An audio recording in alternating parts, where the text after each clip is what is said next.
জি বাংলার একটি অতি পরিচিত ধারাবাহিক হলো ইচ্ছে পুতুল। এই ধারাবাহিকের কেন্দ্রীয় চরিত্র হলো মেঘ। এই মেঘের জীবনে এখন ঘোর বিপদ। তার জীবনে বিপদকে আগমন জানিয়েছেন তার দিদি ময়ূরী।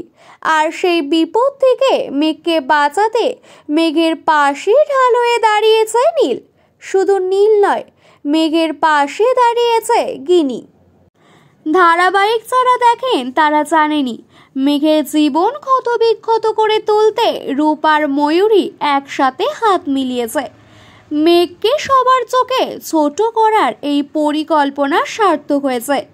মেঘ এবং মেঘের বাবা মাকে বাড়ি বয়ে অপমান করে পাড়ার লোকেরা।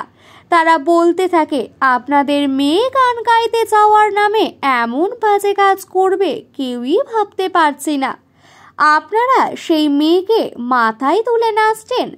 আমাদের মেয়ে হলে বাড়ি থেকে বার করে দিতাম। পাড়ার লোকেদের এই কথা শুনে মেঘ প্রচণ্ডভাবে ভেঙে পড়ে, কাঁদতে থাকে। তার মনে সংশয় হতে থাকে আর কোনো দিন গান গাইতে পারবে কিনা, এমনকি বাবার মান সম্মান নিয়েও ভাবতে থাকে।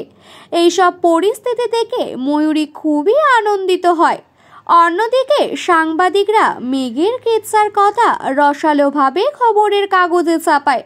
খবরের কাগজ পড়ে নীল মেঘকে ভুল বুঝতে পারে, কিন্তু গিনি নীলকে বোঝায় সে যেন আর মেঘকে ভুল না বোঝে।